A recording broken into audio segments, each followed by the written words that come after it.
कहते हैं इंसान जब अपने चारों तरफ से परेशानी से घिरता है तो उसी परेशानियों को दूर करने के लिए किसी ना किसी चीज़ का सहारा ज़रूर लेता है, लेकिन वही सहारा उसके लिए एक ऐसा कारण बन जाता है जिसकी वजह से वह दुनिया छोड़कर चला भी जाता है।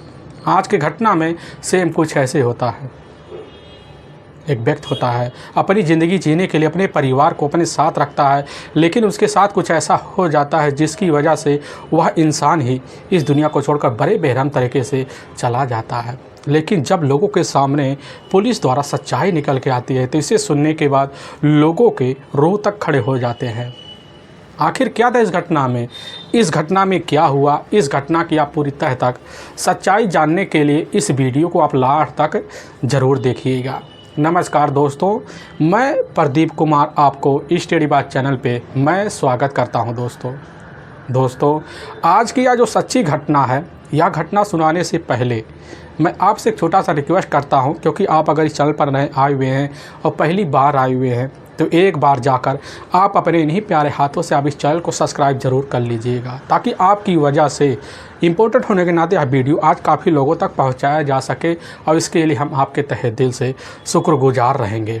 दोस्तों आज की यह जो सच्ची घटना है, यह घटना ठीक राजस्थान प्रदेश और उसी का कोटा ज़िला पड़ता है, और ठीक उसी में बूढ़ादीद जाना माना गांव पड़ता है। उसी गांव का रहने वाला होता है बुद्धू प्रकाश, जिसकी उम्र लगभग 37 साल के आसपास होती है। उसकी अपनी पत्नी होती है प्रियंका, जिसकी उम्र लगभग 32 साल के आसपास होता है। बुद्धू प्रकाश के टोटल 3 ही बच्चे होते हैं, जिसमें एक बेटा और 2 बेटी होती है।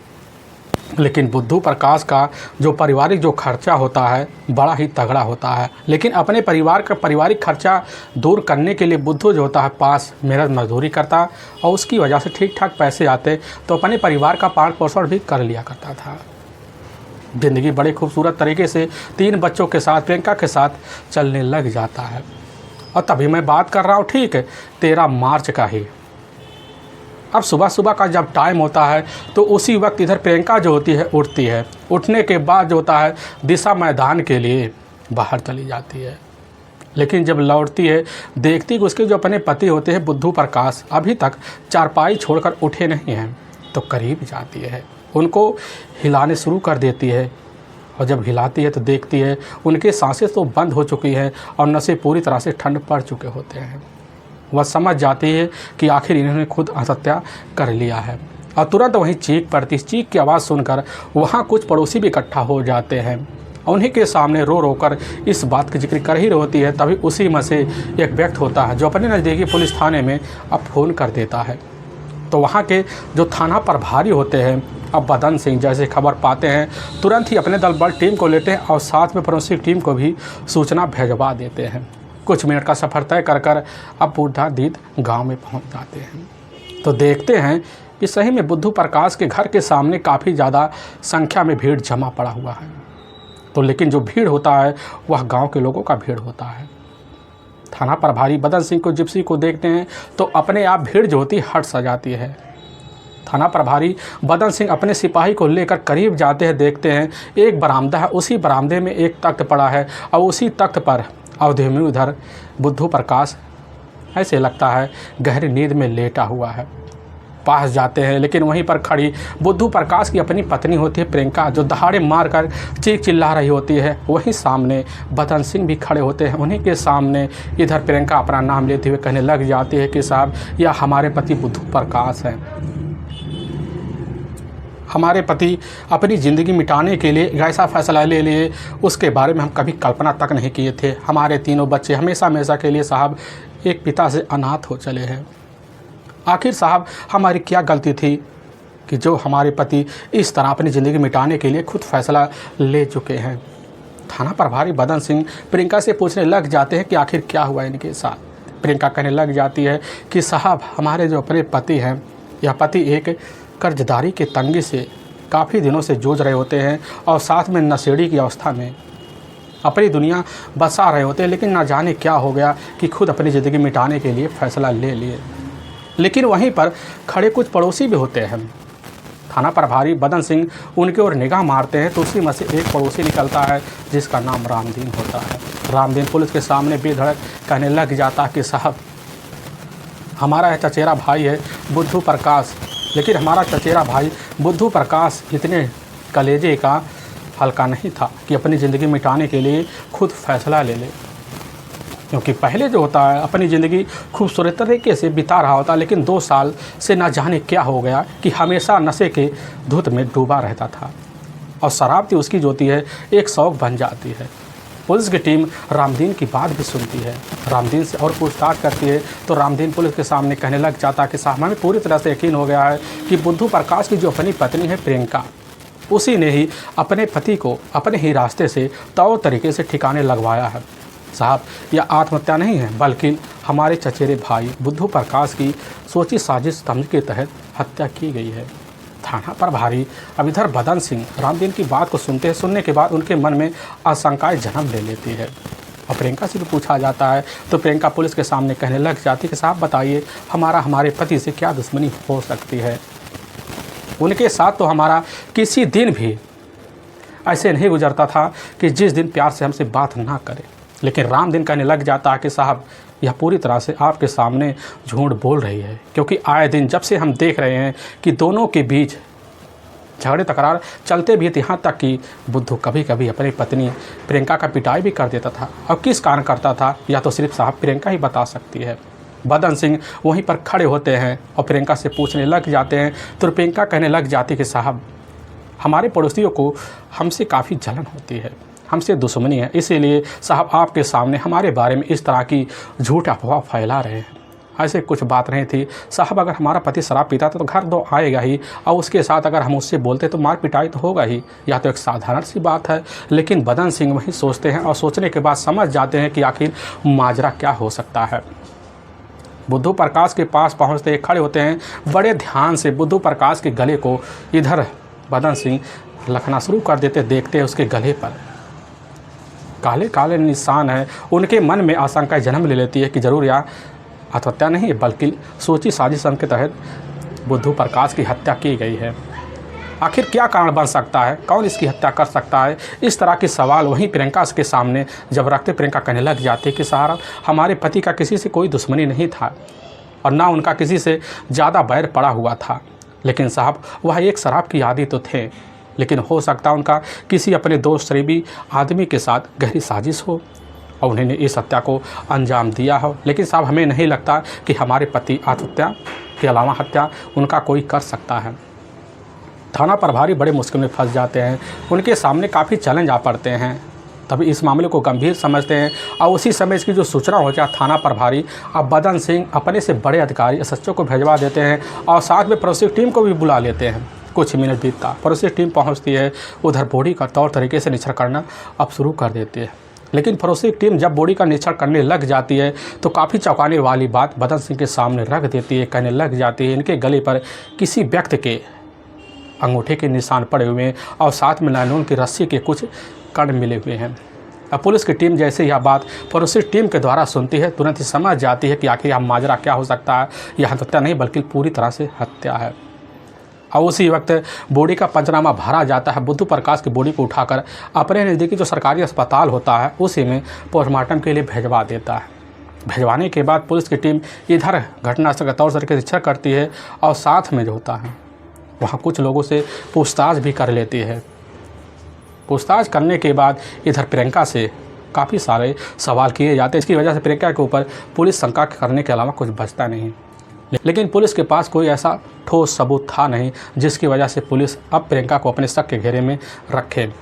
लेकिन वहाँ से पुलिस की टीम अपने थाने लौट आती है और अज्ञात हत्यारे के विरुद्ध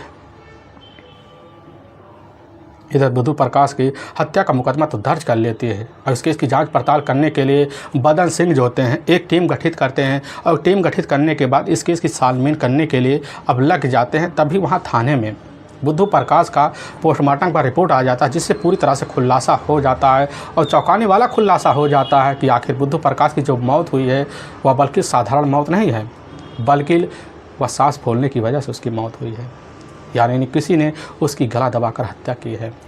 अब पुलिस जानना चाहती थी आखिर किसी का क्या दुश्मनी था। वहीं पुलिस की टीम तुरंत निकलती है और निकलने के बाद अब बूढ़ादीद गांव पहुंचती है। प्रियंका के गांव जब पहुंचती है तो प्रियंका से दोबारा पूछा जाता है कि आखिर तुम्हारे घर में इस समय कौन कौन है। तो प्रियंका कहने लग जाती है कि साहब, एक तो हम हैं, एक तो हमारे पति है और साथ में हमारे 3 बच्चे भी हैं हमारे ही घर में, उनके अलावा कोई नहीं है। पुलिस की टीम कहने लग जाती है जब कोई नहीं है तो आखिर तुम्हारे अलावा इस घर में इस घटना को अंजाम कौन दे सकता है। प्रियंका से पूछा जाता है कि आखिर जब तुम सुबह के वक्त दिशा मैदान के लिए गई हुई थी तुम्हारे पति की स्थिति कैसे थी। तो प्रियंका कहने लग जाती है कि साहब, हमारे पति की जो स्थिति थी वह एक औड़े मुंह पड़े हुए थे, लेकिन जब लौटते हैं तो देखते वैसे स्थिति थे। हमने सोचा था कि शराब के नशे की वजह से उन्हें काफ़ी गहरी नींद आई होगी, लेकिन जब उन्हें उठाने की कोशिश करते हैं तो उनके सारे जो नशे होते हैं बंद होते हैं। अपने पड़ोसियों को इकट्ठा करते हैं, लेकिन थाना प्रभारी उसी समय उलझन में फंस जाते कि बस करो, पूरी तरह से प्रियंका हमारे सामने सच्चाई छुपा रही है। क्योंकि पड़ोसी कहने लग जाते हैं कि उस समय इनके जो पति होते हैं या तो पति औहदे में पड़े होते हैं। अब इसी बात को लेकर थाना प्रभारी बदन सिंह प्रियंका को शक के घेरे में रख लेते हैं और रखने की वजह से प्रियंका से कैसे न तैसे कर प्रियंका का मोबाइल नंबर ले लिया जाता है और लेने के बाद उसके मोबाइल नंबर का पूरा CDR डिटेल निकाला जाता है। और तभी उसी मोबाइल नंबर में एक अनजान नंबर निकल कर आता है। वह अनजान नंबर किसी अरे गहरी का नहीं होता, बल्कि खुद बुद्धू प्रकाश का ही अपना ही पड़ोसी होता है, महावीर मीणा, जो ठीक बुद्धू प्रकाश का ही एक दोस्त होता है, जिगरी दोस्त होता है। अब बुद्धू प्रकाश के घर महावीर मीणा का रोज़ का आना जाना होता है और इसी को लेकर बुद्धू प्रकाश और साथ में प्रियंका के बीच झगड़े तकरार हुए थे। और पुलिस की टीम जानने के लिए अब सीधा का सीधा जो सवाल होता है जाकर वहां आस पड़ोस के लोगों के सामने करना शुरू कर देता है। तभी उन्हीं के सामने पूरी की पूरी बात निकल के आ जाती है कि आखिर महावीर मीणा का जो होता है बुद्धू प्रकाश की जो पत्नी है प्रियंका के साथ कई सालों से प्रेम संबंध चल रहे और इसी के लेकर झगड़े तकरार चला करते थे। अब पुलिस की टीम अब बिना टाइम गंवाए शक के बिना पर जाती प्रियंका को अपने कस्टडी में लेती और लेकर थाने पहुंच जाती है। वहां कुछ महिला कांस्टेबल हट्टे कट्टे होते हैं और प्रियंका के ऊपर जैसे ही थोड़ी बहुत सख्ती दिखाते, क्योंकि प्रियंका कोई ऐसी शातिर मुजरिम थी नहीं जो पुलिस के सामने अब ज़्यादा देर अब टिक सके। अब पुलिस की टीम सख्ती दिखाती है। दिखाते ही पुलिस के सामने इधर प्रियंका जो थी अपने पति बुद्धू प्रकाश की हत्या का आरोप खुद अपने पर लेती है और जो पुलिस के सामने सच्चाई रखने के लिए मजबूर होती है। पहले तो एक बेबसी वाली सच्चाई रखती है, लेकिन पुलिस जब उसे सख्ती और दिखाती है तो पुलिस के सामने जो सच्चाई रखती है इसे सुनने के बाद लोगों का वहाँ कलेजा तक थर्रास आ जाता है। असल में राजस्थान प्रदेश का ही जो कोटा शहर पड़ता और उसी का ही बूढ़ादीत एक गांव पड़ता है, उसी गांव का ही रहने वाला होता है बुद्धू प्रकाश, जिसकी शादी लगभग 12 साल पहले अब जाकर प्रियंका से हो जाता है। बुद्धू प्रकाश के पास लगभग थोड़ी बहुत खेतिहर ज़मीन थी, जिसकी वजह से उसके पास ठीक ठाक पैसे आ जाते थे। लेकिन जब प्रियंका से शादी होता है तो शादी होने के बाद खूबसूरत पत्नी को पाकर बुद्धू प्रकाश काफ़ी खुशी दिखाई देता है। खूबसूरत तरीके से उसकी ज़िंदगी अब चलने लग जाती है। शादी हुई लगभग 10 साल का वक्त बीत जाता है। अब बुद्धू प्रकाश के बीच टोटल 3 बच्चे भी हो जाते हैं, जिसमें 1 बेटा और 2 बेटी हो जाते हैं। लेकिन जब सुबह का टाइम होता है तो सुबह के टाइम में बुद्धू प्रकाश मजदूरी करने के लिए बाहर निकल जाता और शाम के टाइम जब लौटने के बाद थका हारा लौटता। बुद्धू प्रकाश की जो उम्र हो चुकी थी लगभग 35 साल के आसपास हो चुकी थी और इधर प्रियंका की जो उम्र होती है लगभग 30 साल के आसपास हो चुकी थी। लेकिन जब रात का टाइम होता है तो बुद्धू प्रकाश जैसे ही अपनी पत्नी प्रियंका के सामने खड़ा होता तो उसी समय उसके जो शरीर होते हैं उसके रिश्ते के लिए जवाब दे बैठते, जिसकी वजह से उसकी जो ज़रूरतें होते हैं प्रियंका के वो अधूरी रह पड़ते और इसी को लेकर दोनों के बीच कई बार मनमुटाव हो जाते थे। अब आए दिन इसी चीज़ के लिए मनमुटाव बढ़ना जब शुरू हो जाता है तो इधर प्रियंका जो होती है अपने पति बुद्धू प्रकाश से अपने ही घर में बिस्तर पर दूरी बनाना शुरू कर देती है, क्योंकि मेहनत करके जब लौटता तो उसके जो पसीने होते हैं शरीर पर पूरी तरह से चिपटे हुए होते हैं, जिसकी वजह से प्रियंका को गंध महसूस होता है और प्रियंका अपने पति बुद्धू से अपनी दूरी बनाने के लिए कोशिश भी करती है। और जब यह सिलसिला चलने लग जाता है तो बुद्धू के ही पड़ोस में ही रहने के लिए एक नया मेहमान आ जाता है, महावीर मीणा, जिसका अपना परिवार भी होता है लेकिन अभी तक अविवाहित होता है। उसके पास लगभग 15 बीघा खेतिहर ज़मीन होता है। महावीर जब आता है तो उसी बीच महावीर की नज़र एक दिन जाकर खुद प्रियंका के ऊपर पड़ता है और पढ़ने के बाद जब देखता खूबसूरती देखकर वहीं दीवाना सा हो जाता है और उसी दिन से ठान लेता है प्रियंका को पाने के लिए अगर किसी भी हद तक हमें गुजरना पड़े तो हम पूरी तरह से तैयार खड़े हुए हैं। और प्रियंका के घर जाने के लिए भरपूर कोशिश करता है, लेकिन वह अनजान पड़ोसी होने के नाते प्रियंका के घर नहीं जा पाता है। और तभी एक बहाना लगाता, उसी बहाने के तहत जो होता है प्रियंका के जस्ट घर के सामने एक सब्जी वाला बैठा रहता था अपनी दुकान खोलकर, और उसी सब्जी वाले के पास जाता था इधर महावीर और जाकर उससे बातें किया करता था। लेकिन प्रियंका जैसे ही बाहर निकलती तो उसे नजराए गड़ाए बैठ जाती है। तभी प्रियंका की जो नज़र होता है वह नज़र जाकर इधर सब्जी की दुकान पर खड़ा हुआ महावीर के ऊपर जब पड़ता है तो प्रियंका देखती है उसके हट्टे कट्टे शरीर को देखकर उसके मन हिलोरे मारना शुरू कर देती है। और लेकिन जब शाम का टाइम होता है इधर खुद बुद्धू प्रकाश अपने घर आता तो बुद्धू प्रकाश के सामने जो होता है महावीर के चेहरे हटकट शरीर को देखकर तारीफ करके पुल बांध देती है। बुद्धू प्रकाश बस यही कहता कि आखिर अभी तक वह नौजवान है, अभी तक उसकी शादी नहीं हुई। भले वह हीरोपंथी दिखाए लेकिन शादी के बाद हीरोपंथी उसके धरे के धरे रह जाएंगे, इसीलिए तुम उसके पीछे ना पड़ो। लेकिन प्रियंका जो होती अपने पति के सामने हर वक्त महावीर की तारीफों को पुल बांधती, लेकिन हंस खिलगाकर बुद्धू प्रकाश जो था अपनी पत्नी के सामने बात को टाल दिया करता था। इधर अपनी मजबूरी को समझकर प्रियंका जो होती है अब अपने हिलोरों को और उफान मारने के लिए खुद जाकर सर संवर कर दरवाजे पर बैठ जाती, वहीं महावीर के ऊपर निगाह मारना शुरू कर देती। महावीर भी सोचता कब मौका मिले, और तभी एक दिन का वक्त होता है। उसी दिन इधर महावीर जैसे दुकान पर बैठा था प्रियंका जो होती है जाती दुकान पर खड़ी हो जाती और सब्जी लेने लग जाती है। लेकिन उसी समय महावीर का जो दोस्त होता सब्जी वाला मौके पर कहीं चला गया होता है, दुकान पे बैठा होता महावीर, और वही सब्जी जब ले लेती है तो इधर उसकी मुस्कुराहट को देखकर महावीर वही दीवाना सा हो जाता है। लेकिन जब इधर अपने हाथों से प्रियंका पैसे देने लग जाती महावीर को तो मना कर देता, कहने लग जाता कि पैसे नहीं चाहिए, तुम्हारे तो पैसे तुम्हारी मुस्कुराहट से हमने असूल लिए हैं, लेकिन हाँ अगर तुम्हें पैसे देने हैं तो हमें तुम अपने घर बुलाकर तौर तरीके से पैसे दो। प्रियंका कह देती हाँ तुम्हें पैसे मिलेंगे, तुम आकर हमारे घर कभी भी आकर पैसे ले लेना, लेकिन जो पैसे मिलेंगे तुम उसको कभी भूल नहीं पाओगे। महावीर वही समझ जाता प्रियंका कहना क्या चाहती है, और प्रियंका की बात को जब सुनता है तो पूरी रात महावीर सो नहीं पाता। दूसरे दिन का जब वक्त होता है होने के बाद देखता कि उस समय प्रियंका के घर में ना उसके तीनों बच्चे हैं, ना उसका अपना पति बुद्धू प्रकाश है। बुद्धू प्रकाश जो था बेहद मजदूरी के लिए कहीं बाहर दूसरे गांव में गया होता है, बच्चे स्कूल गए होते हैं। दोपहर के टाइम में घर के अंदर जाता है, अंदर जाने के बाद प्रियंका को देखता सच संवर कर अपने ही चारपाई पर बैठी होती है। लेकिन प्रियंका जैसे नज़र घुमाती है तो अपने सामने महावीर को पा जाती है, और महावीर के सामने जैसे प्रियंका पड़ती है तो दोनों एक दूसरे से ऐसी बात कर लेते हैं, जिसके बाद प्रियंका महावीर को इशारा देती है और महावीर को अपने ही बेडरूम में ले जाकर प्रियंका वहीं संबंध बनवा लेती है। और संबंध का जो सिलसिला होता है यह बेधड़क जब चलने लग जाता है तो दोपहर ना शाम इनके लिए कुछ दिखाई नहीं देता। जब भी मौका मिलता तो मौके की तलाश में महावीर भी बैठा रहता और फ़ायदा उठा जाता। और तभी प्रियंका भी सोचने लग जाती है कि आखिर अपने घर में आने के लिए कैसे मेहमानबाजी महावीर का किया जाए। तभी महावीर को एक राय मशवरा देती है, कहने लग जाती है कि क्यों ना तुम जाकर हमारे पति बुद्धू प्रकाश से दोस्ती कर लो, और दोस्ती करोगे तो तुम्हारा रोज़ का हमारे घर आना जाना बन जाएगा, और साथ में तुम्हारा खाने के तहत आवभगत भी कर देंगे। महावीर को याद होता है, काफ़ी फैसला अच्छा भी लगता है, और महावीर उसी समय जाता बुद्धू प्रकाश से दोस्ती का हाथ बढ़ाता है।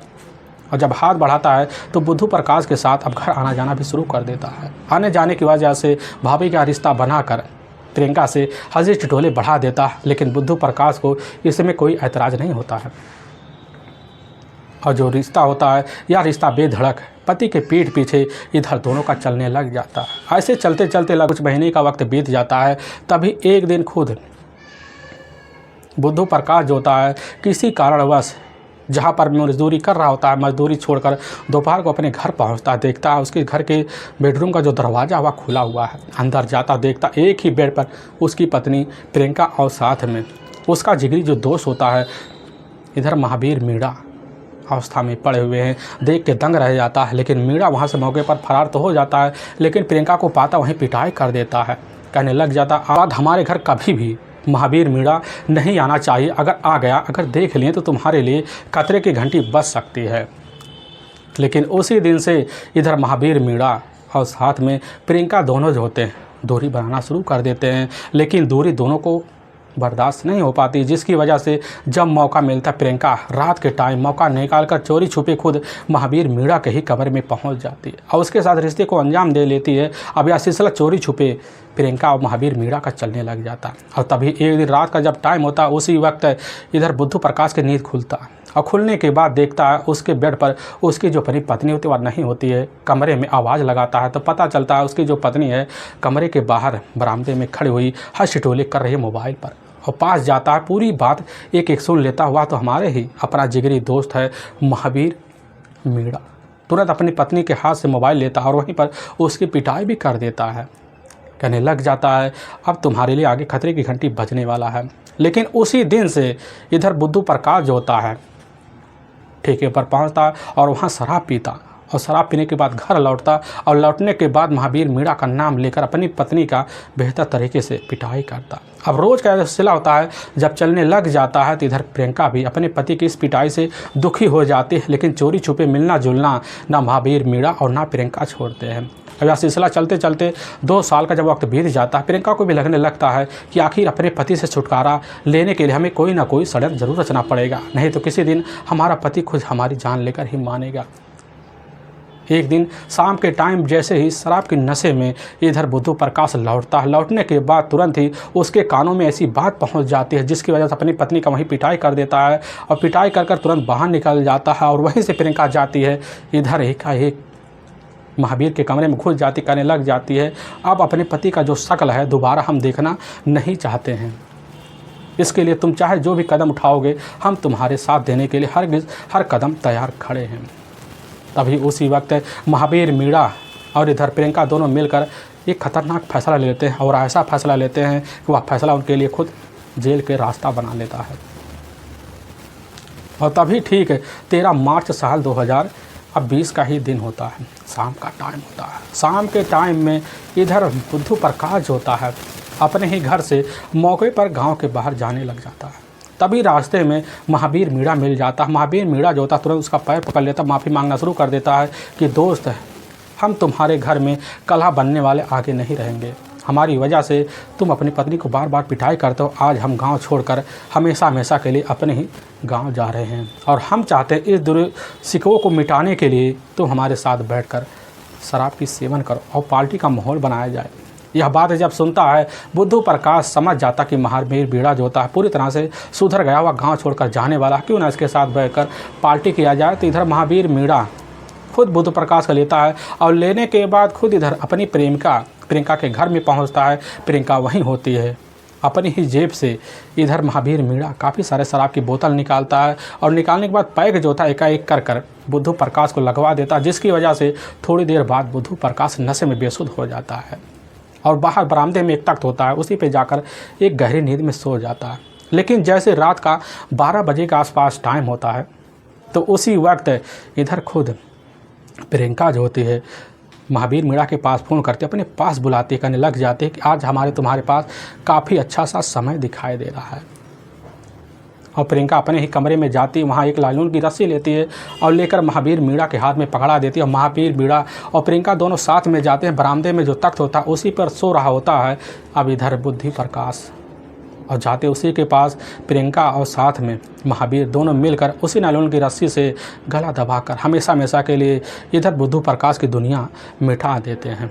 फिर अपने ही कमरे में जाकर प्रियंका सो जाती है, लेकिन अपने ही कमरे में जाकर इधर महावीर मीणा भी सो जाता है। सुबह का जब टाइम होता है तो नाटक रचने के लिए खुद प्रियंका तैयार हो जाती है और वहीं शोर शराबा करना शुरू कर देती है। लेकिन पुलिस के सामने जो रची बची षड्यंत्र भरी कहानी बताती है, खुद उस उलझन में पुलिस के सामने फंस जाती है। लेकिन वाकई में दोस्तों पुलिस के सामने जो सच्चाई निकल के आता है, इसे सुनने के बाद लोगों को अपने कानों पर कतई यकीन नहीं होता कि एक औरत अपने फ़ायदे के लिए अपने पति को इस तरह से रास्ते से ठिकाने लगा सकती है। लेकिन पुलिस की जो टीम होती है, इधर एक टीम जाती है महावीर मीणा को ही ठीक उसके ही कमरे से गिरफ्त में लेती है और लेकर थाने पहुंचती है और महावीर मीणा और साथ में प्रियंका दोनों को ले जाती, वहां की कोर्ट में पेश करती। तो कोर्ट में दोनों को ऊपर काफ़ी गंभीर धारा मुकदमा दर्ज करके ले जाकर हमेशा हमेशा के लिए जेल के सलाखों के पीछे डाल देती हैं। दोस्तों, हमें इस घटना का सुनाने का जो उद्देश्य किसी के दिल को ठेस पहुंचाना नहीं है, बल्कि आपको यह बताना कि आप जहां भी रहें आप सावधान और सतर्क जरूर रहें। दोस्तों फिर मिलेंगे एक नए वीडियो के साथ। तब तक के लिए जय हिंद और जय भारत।